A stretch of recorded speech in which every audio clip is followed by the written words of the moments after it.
Olá, eu sou Patrícia Palumbo e estamos aqui para celebrar os 20 anos do Prêmio BDMG de Música Instrumental. São 10 entrevistas, 10 programas especiais com alguns dos vencedores nesses 20 anos, alguns dos muitos músicos que já passaram por aqui. Hoje nós teremos Lucas Teles, compositor, violonista, produtor musical, dono de um violão incrível. Já estive com ele algumas vezes e é sempre maravilhoso. Lucas, bem-vindo, querido. Ô, Paty, obrigado. E obrigado pela apresentação. Fiquei super feliz. Opa, eu falei pouco Obrigado. ainda, tem muito assunto a seu respeito. 4 vezes o Prêmio BDMG Instrumental, né? Em 2009, Jovem Músico, 2011, Jovem Instrumentista, 2013, o Prêmio BDMG e 2019, o Prêmio BDMG Instrumental outra vez. Uma longa carreira, né, junto com a gente aqui. Pois é. É muito tempo já de BDMG, né? E esse ano eu tô tendo a alegria de ser professor no Jovem Instrumentista. Porque o Prêmio Jovem Instrumentista bacana. é um prêmio que a gente ganha aulas, né? Com algum músico que a gente escolhe de Minas Gerais. Na época eu escolhi o Juarez Moreira, foi maravilhoso. E esse ano 2 violonistas me escolheram, então agora eu tô do outro lado da moeda. Gente, que lindo, tô sendo mas professor do isso é o melhor dos resultados, né? Quando a roda gira completamente assim. Que lindo, adorei saber. Muito bom. Muito legal, tô super feliz. São 2 pessoas muito talentosas, tá muito legal. Que lindo, muito bom. Lucas, o seu violão é um violão de cordas de nylon, de cordas de aço? Quantas cordas ele tem? Vamos começar falando desse seu instrumento. Vamos lá, é um violão de 7 cordas, de corda de nylon. E eu toco também o violão de 7 cordas de aço, que é aquele tradicional de roda de choro, de samba e tudo, que eu adoro tocar, né, com a dedeira, fazendo as baixarias. Eu adoro tocar também. Mas esse daqui, o violão de nylon, eu me sinto mais à vontade para solar, para tocar solo também, o violão solo, para tocar em bandas fazendo um papel mais de primeiro plano, porque eu sinto que ele tem... Na minha mão ele fica mais livre, assim, sabe? Eu tenho mais recursos. Talvez por ter estudado muitos anos de violão erudito também, já está acostumado com o violão de nylon. Claro. O violão de 7 cordas com nylon, ele começou a aparecer na música popular com o Rafael Rabelo, não foi isso? Que começou a ampliar um pouco. Isso, ele ampliou. Tem até uma história que, na verdade, ele foi o segundo violonista, porque quem começou mesmo, quem assume isso que começou, foi o Luiz Otávio Braga, que é professor da Unirio. Na época, ele estava na Camerata Carioca, no lugar do Rafael Rabelo. O Rafael Rabelo saiu da Camerata Carioca e ele entrou. E aí, para timbrar com a questão dos arranjos mais camerísticos, né, timbrar os 3 violões, ele pediu o Sérgio Abreu, se eu não me engano, na época, para construir um violão de 7 cordas de nylon. E ao que tudo indica, esse é o primeiro, assim, né, da música brasileira, e o Rafael logo na sequência, assim, já começou a explorar e ganhou o mundo, né, com esse violão. Ele foi em lugares incríveis, né, com aquele violão. Incríveis. Que legal. Quando você começa a falar, né, do violão erudito, eu fico lembrando de Segovia, por exemplo, umas coisas assim. Quais são para você? Julian Brim. Então. Porque esse estudo é muito importante e a gente sabe que do estudo, muitas vezes, saem composições, né? Não sim, por acaso as baquianas e outras coisas assim. O Segovia e o Julian Brim são com certeza violonistas que são pilares, né, para qualquer violonista, assim como John Williams, David Russell e todos os outros. Mas eu acho que alguns brasileiros foram muito importantes. Assim, o Zanon, por exemplo, foi uma pessoa que eu sempre tive ele como uma pessoa a ser um espelho, assim, sabe? Uma pessoa a gente alcançar, né? A buscar o trabalho que ele estava fazendo. Por tudo, né? Pela importância que ele tem mundial para o violão. Claro. E pela pesquisa que ele faz. Ele está sempre trazendo música de compositores brasileiros. Ele tem aquela série de violão da Rádio Cultura, se eu não me engano, da Cultura FM, que é maravilhosa. Ele resgatou compositores, violonistas do Brasil inteiro. E ele botou pessoas jovens para interpretar músicas que não tinha gravação, para colocar no programa. É verdade. Então, sempre foi assim, uma influência forte. Assim, ele era... ainda é, né? Mas assim, na época minha de faculdade, ele era aquela pessoa assim, o Zanon vai estar em Belo Horizonte tal dia, então todo mundo para tudo para ir lá assistir, se for palestra, se for concerto, o que for. E os compositores sempre me pegaram bastante, assim, né? Eu sempre tive uma veia de querer criar, sabe? Eu sempre mudei nota na partitura. Hoje eu faço isso com muito mais liberdade. Na época era difícil, era um sofrimento, assim. Hoje não, hoje eu troco tudo, né, dentro do meu gosto, dentro do que eu acho que vai ser interessante. Mas, assim, o Léo Brauer é um gigante, o Villa-Lobos é um gigante, e o Radamés, né? O Radamés, claro. Não dá para não falar, porque eu fiz meu mestrado no Radamés, eu gravei disco de Radamés, eu amo o trabalho dele há muito tempo. Então, eu acho que eu devo muito, na verdade, a todas essas pessoas. Que legal. E, Lucas, quando você fala que mudava a nota ali né, na partitura, não sei o quê, isso daí já é não só ser compositor, como ser arranjador também, né? Você já está começando já está começando. Você já é um arranjador, mas eu digo, quando você começa a fazer isso ainda na universidade, ainda no estudo, é porque já está se manifestando em você esse lado arranjador, né? Sabe o que eu acho que acontece? Eu sempre me encantei muito pela parte matemática da música, a parte teórica, assim. Talvez por ter aprendido isso muito novo, né? Eu tive um professor desde os 9 para 10 anos até os 14, 15, que é o Cassinho Andrade, um músico maravilhoso daqui de Belo Horizonte. E o Cassinho, ele tocava jazz na noite. Então, muito novinho, ele já me ensinou quase tudo, assim, escalas de minutos, né? Tudo de harmonia. Eu, de certa forma, já tinha visto. Podia não dominar totalmente, mas eu já tinha aprendido aquelas coisas. Então, quando eu pegava a peça do Fernando Sor ou do Léo Brauer, para mim era meio que natural tentar descobrir o que aquele cara estava fazendo, sabe? Claro.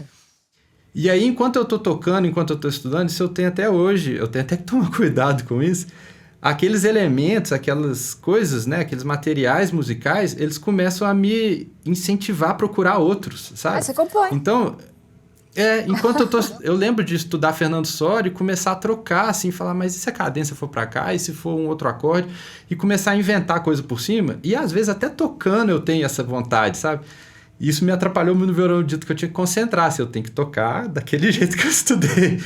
E eu sempre tive um pouco essa veia, assim, muito por ter estudado muito desde novo e de gostar, né? Eu gosto muito de saber essas coisas, de procurar, tanto que no meu mestrado foi isso, né? Ficar lá olhando as notinhas todas que o Radamés escreveu, querendo descobrir tudo que ele fez, por que ele fez. Que delícia. Lucas, consegue exemplificar pra gente, por exemplo, fazer um tema erudito, um pedacinho curto, um tema erudito, e logo depois algum tema seu que tenha vindo de um estudo? Tem uma música minha que ela é meio inspirada no Nazaré, nem parece muito Nazaré, assim, de cara, mas pra mim ela nasceu do Nazaré. E eu tava num ônibus, se eu não me engano, na rua, e eu comecei a cantarolar o ritmo. Um ritmo meio de tango, meio do Nazaré. E aquilo ficou... Eu guardei aquilo, falei, eu não posso esquecer isso. E aí essa foi uma que eu fiz com o violão na mão, mas depois de ter meio que organizado um pouco na cabeça, sabe? Que legal. E é o... Segura essa, deixa eu tocar um pedacinho aqui. Tocar o ar. É um choro. Você vê que ele tem aquele negócio do Nazaré.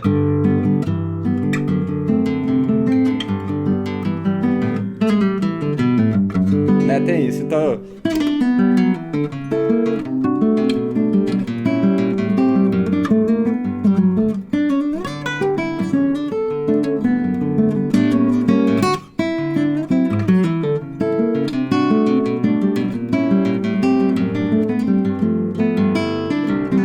E aí, nesse final, tem uma homenagem bem sutil ao Cartola, no Cordas de Aço, que eu cito de leve a melodia, né?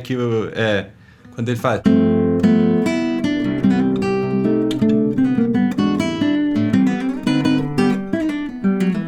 Quando ele faz...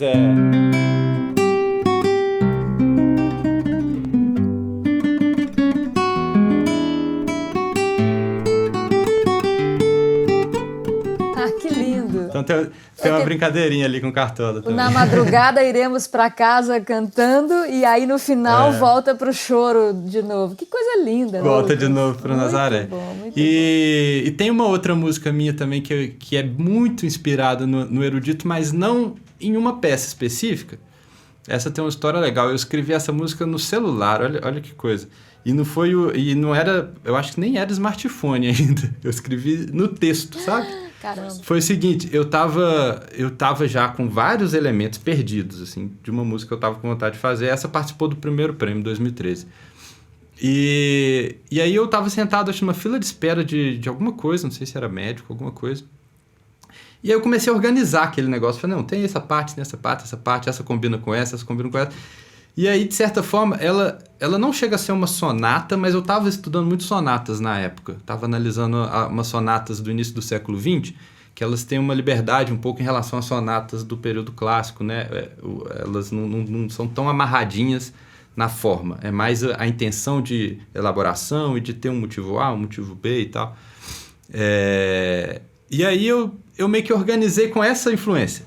E aí eu fiz... Sentado no celular, eu fui escrevendo e amarrei as partes todas. E aí cheguei em casa e passei ela pro papel, né? E aí compus as partes que faltavam para amarrar. Essa música chama Alumiado. É um forró que ele participou do Prêmio BDMG. E aí, do primeiro. E aí a ideia é bem... A sonata tem um negócio de ser vigoroso, né? No primeiro tema e de ser mais doce no segundo. Então o primeiro tema seria isso daqui. E o segundo é... E aí eu colei os dois. Deixa eu ver se eu consigo fazer, porque eu toco essa música em grupo. Mas acho que dá pra fazer. Ó.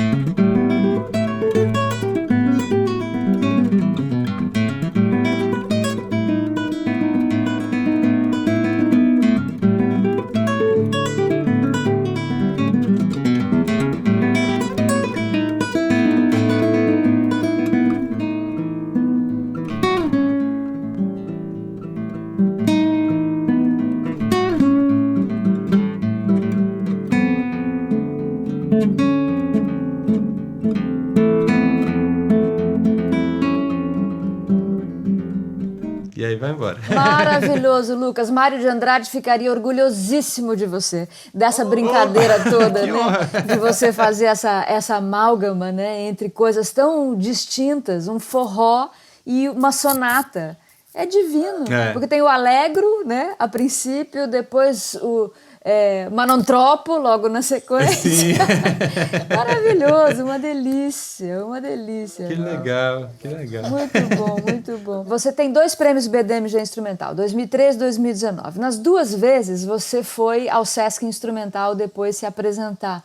E eu lembro de ter conversado sobre isso com você, da diferença que eu senti de você no palco nas 2 apresentações, né? Em 2013, quase estreante lá, e em 2019, mais seguro do palco, mais conversador, inclusive, e tal.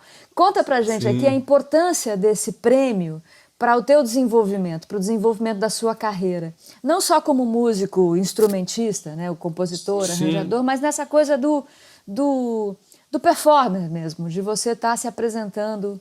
Como é que foi para você esse processo? Olha, a importância do prêmio é enorme para o nosso estado, né? Não dá para a gente mensurar. É aquela coisa para daqui a anos algum pesquisador botar o olho e falar assim, olha o que aconteceu antes e depois, né? E para mim, desde que eu entrei na universidade, entrei nesse meio, porque de certa forma muitas pessoas na universidade participavam do prêmio, foi lá que eu tive noção da importância daquilo. Eu já fui picado, eu tenho que compor, né? Eu tenho que botar aquilo para frente. Talvez se ele não existisse, eu teria demorado muito mais para compor e para me forçar, né? Ou não me forçar, mas me inspirar a criar isso.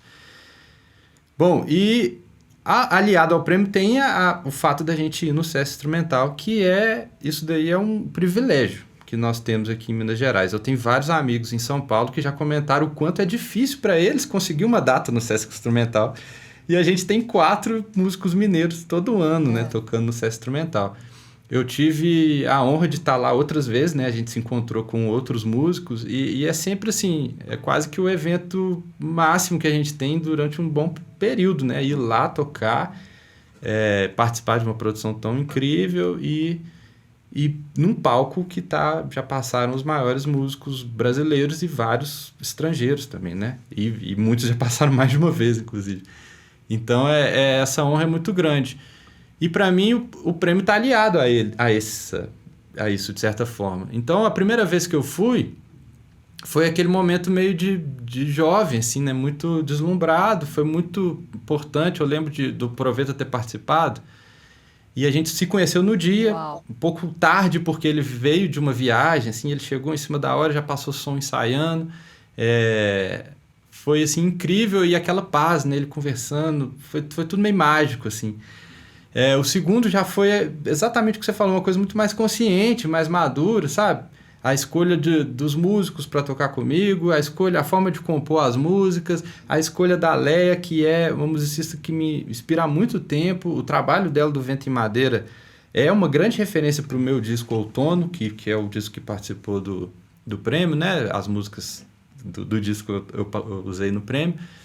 E foi, assim, tão mágico quanto, né? Claro. Ter estado com ela. No outro dia a gente foi jantar na casa dela e ficou tocando lá. Foi, assim, muito legal, muito incrível. E eu acho que o prêmio empurra muito nós, músicos mineiros, né? Aqui em Minas Gerais a gente tem um medo de ficar escondido dentro das montanhas, né? A música aqui, a cultura é tão rica que eu acho que teve muitos músicos que ficaram aqui escondidos durante muitos anos.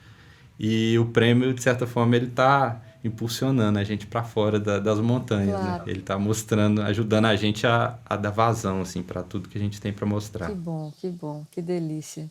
Agora, Lucas, além do prêmio BDMG, além do Sesc Instrumental, você também está rodando por aí afora com seu violão, com esse seu trabalho autoral e tudo. Você tem composto? A sua atividade de compositor é uma atividade incessante? Como é que é para você? Para mim, ela é necessária. Tanto quanto é comer, dormir e fazer tudo. Eu tenho uma música que eu nunca esqueço disso, porque eu era muito novo ainda. E eu lembro de estar muito agitado no dia. Eu peguei o violão, a música saiu inteira. E aí eu falei, pronto, meu dever do dia tá feito. Eu posso dormir, posso fazer tudo. É um samba. Assim.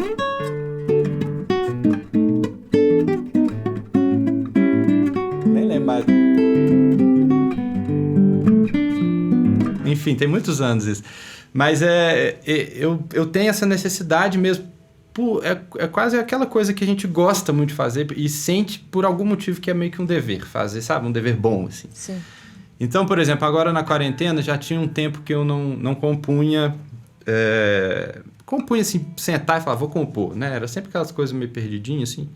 E aí eu me dei de presente de aniversário. Eu fiz aniversário em maio. Eu falei, essa semana que vem eu vou compor todos os dias. E compus. Consegui fazer 7 músicas nos 7 dias que seguiram. Tem até uma que eu gosto bastante, que eu ando estudando. Posso até mostrar um pedacinho se você quiser. Chama Choro Sentido. Eu lembro que eu fiz ela no dia que teve o Black Lives Matter. Então eu tava com aquela tristeza, assim, aquela angústia. E ela nasceu naquele dia. Inteira, né? Ela começou, gestou, nasceu e ficou pronta tudo no mesmo dia. Ela chama Choro Sentido. Deixa eu tentar fazer pelo menos um pedacinho.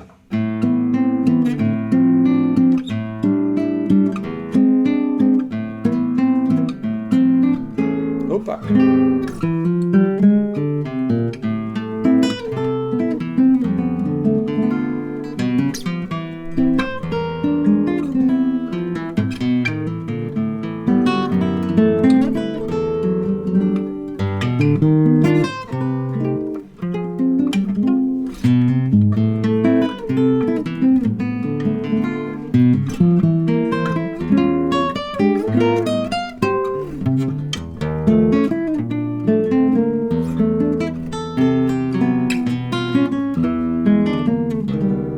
Não é uma coisa assim...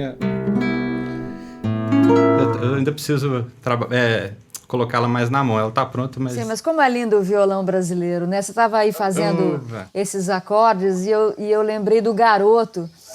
Naquele documentário recente que passou no Inédit Brasil, tem uma foto da mão dele fazendo um acorde assim, que é absolutamente impossível.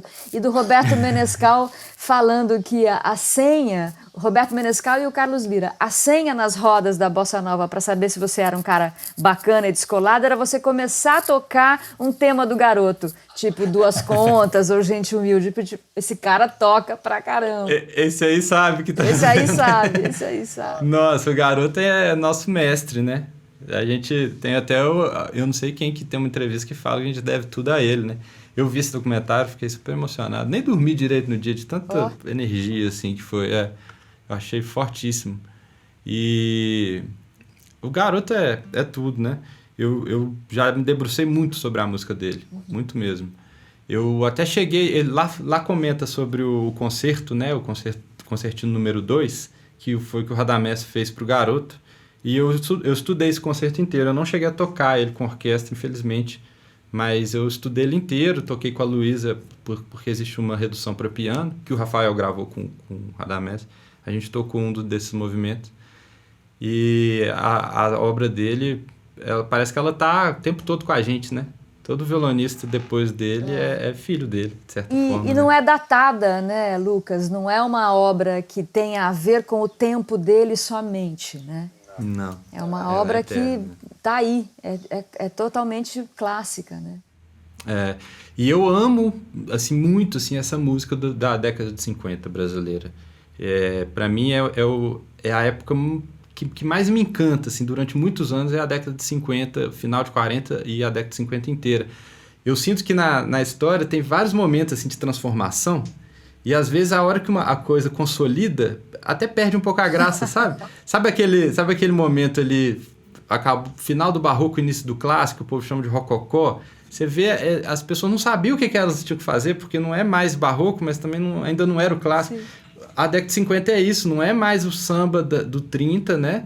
E não é a bossa nova ainda. Então, e o choro também já estava ali muito desenvolvido, muita gente tocando pra caramba.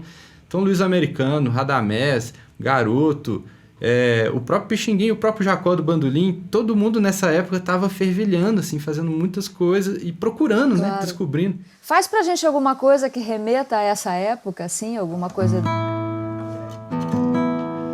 Nossa, deixa eu pensar.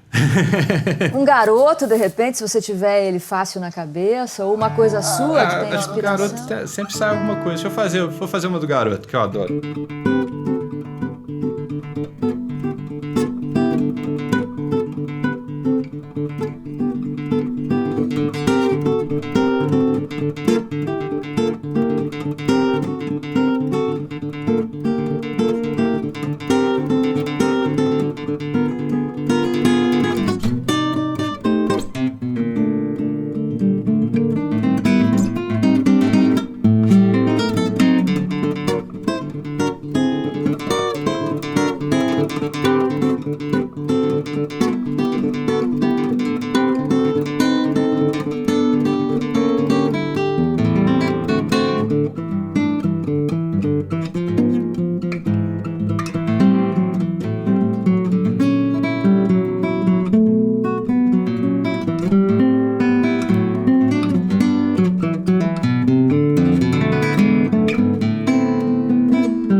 Coisa mais linda, né? Que maravilhoso. Isso é demais, né? É o lamento do morro do garoto. Muito bom, muito obrigada por sua participação aqui na nossa série BDMG Instrumental, celebrando os 20 anos.